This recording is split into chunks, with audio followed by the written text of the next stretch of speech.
हमारे YouTube channel जे sir classes में। दोस्तों आज हम करने वाले हैं CDP चाइल्ड डेवलपमेंट का क्वेश्चन करने वाले हैं, जो कि आपका सीटेट जो जाता है इसमें जो एग्ज़ाम चलने वाला है उसके लिए बहुत ही इंपॉर्टेंट है, जो कि एग्ज़ाम में पूछे जाने की पूरी संभावना है। तो दोस्तों आप हमारे चैनल पर पहली बार आए तो चैनल जे सर क्लासेस को सब्सक्राइब कर लीजिए ऐसे ही वीडियो पाने के लिए। ठीक है, चलिए शुरू करते हैं आज का पहला वीडियो। चलिए देखिए आज का पहला क्वेश्चन कहता है, देखिए क्वेश्चन कहता है कि प्रायः बालक चलना किस वर्ष में सीख लेता है।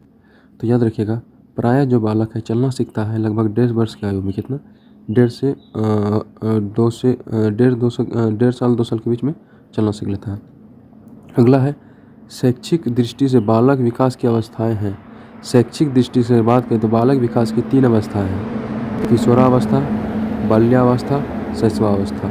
किशोरा, बाल्या, शैशव, ये सब क्या है? शैक्षणिक दृष्टि से बालक विकास की अवस्थाएं हैं। अब देखिए अगला क्वेश्चन है। अगला क्वेश्चन कहता है कि बालक में सर्वप्रथम भय, क्रोध तथा प्रेम के संवेग विकसित होते हैं। यह कथन किसका है? तो वाटसन का। किसने कहा था? वाटसन ने कहा था। वाटसन ने कहा था। ठीक है, अब देखिए चौथा क्वेश्चन है कि प्रथम बाल निर्देशन केंद्र किसके द्वारा खोला गया। तो याद रखिएगा, प्रथम बाल निर्देशन केंद्र जो खोला गया वह विलियम हिली द्वारा खोला गया था। किसके द्वारा खोला गया था? विलियम हिली द्वारा। देखिए अब अगला क्वेश्चन आपका कहता है कि किसकी क्रियाशीलता का संबंध मनुष्य की पाचन क्रिया से भी होता है। तो याद रखिएगा, जो क्या कहते हैं क्रियाशीलता जो मनुष्य के पाचन क्रिया से होता है वह है अधिविकृत ग्रंथि। कौन सी ग्रंथि होती है? अधिविकृत ग्रंथि होते हैं। ठीक है, और देखिए वातावरण वह बाहरी शक्ति है जो हमें प्रभावित करती है। किसने कहा? रॉस ने। किसने कहा?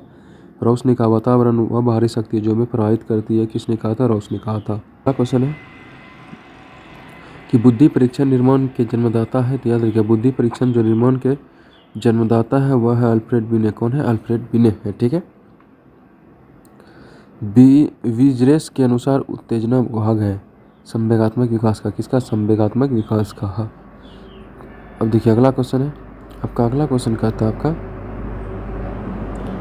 कि तर्क, जिज्ञासा तथा निरीक्षण शक्ति का विकास का होता है किस आयु पर? तो 11 वर्ष की आयु पर। किस वर्ष की आयु पर? 11 वर्ष की आयु पर। निम्न में से कौन सा वंशानुगत का नियम नहीं है?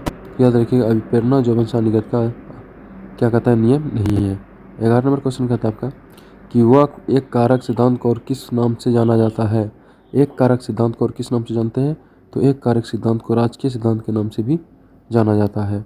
उसके 12 नंबर क्वेश्चन कहता है बुद्धि का सबसे पुराना सिद्धांत कौन था? तो याद रखिए, बुद्धि का सबसे पुराना सिद्धांत एक कारक सिद्धांत है। कौन सा है? एक कारक सिद्धांत है। बुद्धि का सबसे पुराना सिद्धांत कौन सा है? एक कारक सिद्धांत है। अगला देखिए, बुद्धि का द्विकारक सिद्धांत किसने दिया था? देखिए बुद्धि का द्विकारक सिद्धांत स्पीयरमैन ने दिया था। किसने दिया? स्पीयरमैन ने। बुद्धि का द्विकारक सिद्धांत स्पीयरमैन ने दिया। स्पीयरमैन कहाँ के निवासी थे? याद रखिएगा, स्पीयरमैन फ्रांस के निवासी थे। कहाँ के निवासी थे? फ्रांस के निवासी थे। स्पीयरमैन पहले किस विषय के प्रोफेसर थे? स्पीयरमैन पहले सांख्यिकी विषय के प्रोफेसर, बाद में बने मनोवैज्ञानिक के प्रोफेसर। ठीक है, स्पीयरमैन ने बुद्धि का संबंध किससे बताया था? याद रखिएगा, स्पीयरमैन ने बुद्धि का संबंध चिंतन से बताया था। किससे बताया था? चिंतन से बताया था।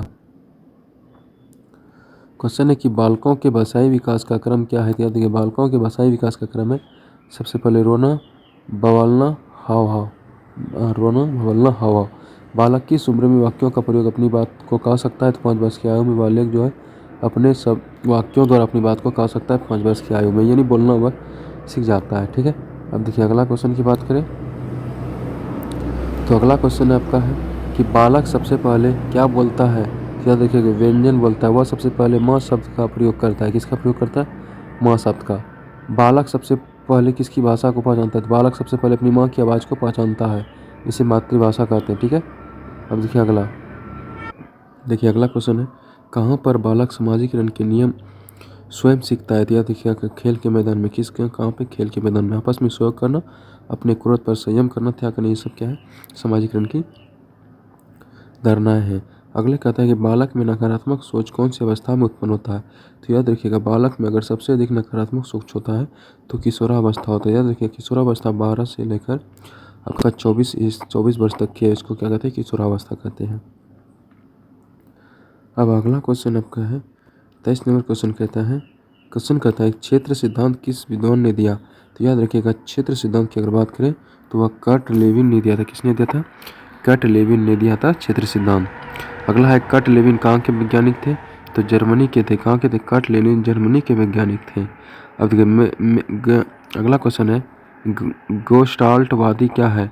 जर्मन के विद्वानों का एक समूह है जिसमें से कोलहर, कोफा, वदिमर शामिल है। ये क्या है? गेस्टाल्टवादी था एक जर्मन विद्वानों का समूह। अगला है कर्ट लेविन किस संप्रदाय के समर्थक थे? याद रखिएगा कर्ट लेविन जो थे संज्ञानवादी सभ्यता के संप्रदाय के समर्थक थे। अगला क्वेश्चन कहता है क्षेत्र सिद्धांत को किस नाम से जाना जाता है? तो याद रखिएगा क्षेत्र सिद्धांत को जो है संज्ञात्मक क्षेत्र सिद्धांत, स्थान मनोविज्ञान सिद्धांत और बाल दिशा मनोविज्ञान के नाम से जाना जाता है। अगले क्वेश्चन की बात करें तो कर्ट लेविन के क्षेत्र में किसमें? कर्ट लेविन के क्षेत्र में सिद्धांत में क्षेत्र का अर्थ क्या है? तो जीवन के विभिन्न क्षेत्रों से है। किससे है? जीवन के विभिन्न क्षेत्रों से, जैसे शिक्षा का क्षेत्र, स्वाध्याय का क्षेत्र से संबंधित है। अगला क्वेश्चन अगर की बात करें तो अगले क्वेश्चन की अगर बात करें तो अगला क्वेश्चन है अधिगम की श्रेणी क्रम सिद्धांत किसने दिया? तो याद रखिएगा रॉबर्ट गेने ने। किसने दिया था? रॉबर्ट गेने ने। रॉबर्ट गेने किस संप्रदाय के समर्थक थे? तो याद रखिएगा रॉबर्ट गेने भी संज्ञानवादी थे। क्या थे? संज्ञानवादी थे रॉबर्ट गेने। अगला क्वेश्चन कहता है आपका कि मानसिक आयु के माध्यम से बुद्धि को परिभाषित किसने किया था? याद रखिएगा अल्फ्रेड बिने ने किया था। किसने किया था? अल्फ्रेड बिने ने। इन्होंने बताया कि बुद्धि दो प्रकार की होती है, एक मानसिक आयु बुद्धि, दूसरा होता है वास्तविक आयु बुद्धि। अल्फ्रेड बिने क्या बोलते हैं? अल्फ्रेड बिने किस देश के निवासी थे? तो फ्रांस के। अल्फ्रेड बिने फ्रांस के निवासी थे। अल्फ्रेड बिने किस विषय के प्रोफेसर थे? तो मनोविज्ञान के थे। किसके थे? अल्फ्रेड बिने मनोविज्ञान के प्रोफेसर थे। अगला है कि अब बुद्धि का एक कारक सिद्धांत किसने दिया था? याद रखिएगा अल्फ्रेड बिने एवं उसके सहयोगी ने दिए थे। तो टर्मन सैमन ने एक कारक सिद्धांत को दिया था। बुद्धि के दो कारक सिद्धांत किसने दिया था? स्पेरमैन ने। किसने दिया था? स्पेरमैन ने दिया था। बुद्धि के दो कारक सिद्धांत कौन कौन से दिया था? बुद्धि के दो कारक सिद्धांत है जी कारक सिद्धांत और एस कारक सिद्धांत। जी कारक सिद्धांत और एस कारक सिद्धांत। बुद्धि का समूह कारक सिद्धांत किसने दिया? थर्स्टर ने दिया था। किसने दिया? थर्स्टर ने वो समूह कारक सिद्धांत दिया था। ठीक है, इसके अनुसार बुद्धि के 7 कारक होते हैं। अगला है बुद्धि का बहुकारक सिद्धांत किसने दिया था? तो बुद्धि का जो बहुकारक सिद्धांत है थार्डाइक ने दिया था। किसने? थार्डाइक ने दिया था। बुद्धि का बहुबुद्धि सिद्धांत किसने दिया? तो याद रखिए गार्डनर ने। बुद्धि का बहुबुद्धि सिद्धांत गार्डनर ने दिया। बुद्धि का तरल व ठोस सिद्धांत किसने दिया? तो याद रखिएगा आर.बी. कैटल ने। किसने दिया था? बुद्धि का तरल ठोस सिद्धांत आर.बी. कैटल ने दिया। ठीक है, अब देखिए अगला क्वेश्चन की बात करें तो अगला क्वेश्चन आपका है, अगला क्वेश्चन कहता है कि कोलहर किस संप्रदाय के समर्थक थे? याद रखिए कोलहर जो थे वह संज्ञानवादी थे। क्या थे? संज्ञानवादी थे। चूहे पर अपना प्रयोग किस वैज्ञानिक ने किया था? स्किनर ने। चूहे पर अपना प्रयोग जो किया था वह स्किनर ने किया था। स्किनर किस संप्रदाय के समर्थक थे? तो व्यवहारवादी। स्किनर किस संप्रदाय के समर्थक थे? तो व्यवहारवादी थे। क्या थे? व्यवहारवादी थे। दोस्तों आज का अंतिम क्वेश्चन 2 क्वेश्चन है चाहे आपका। ठीक है, देखिए कहता है कि नए रचनात्मक कार्यों को सीखने पर कौन सा सिद्धांत बल देता है? तो याद रखिएगा नए रचनात्मक कार्यों को सीखने पर जो बल देता है वह अंतर्दृष्टि का सिद्धांत देता है। कौन देता है? अंतर्दृष्टि का सिद्धांत। अंतर्दृष्टि का सिद्धांत किस वैज्ञानिक ने दिया था? देखिए कोलहर ने दिया था। किसने दिया था? कोलहर ने दिया था। दोस्तों अगर आपको हमारे द्वारा की जानकारी अच्छा लगा हो तो आप GSR क्लासेस को सब्सक्राइब कर लीजिए, दोस्तों को शेयर कर दीजिए ऐसे ही वीडियो पाने के लिए। थैंक यू, धन्यवाद।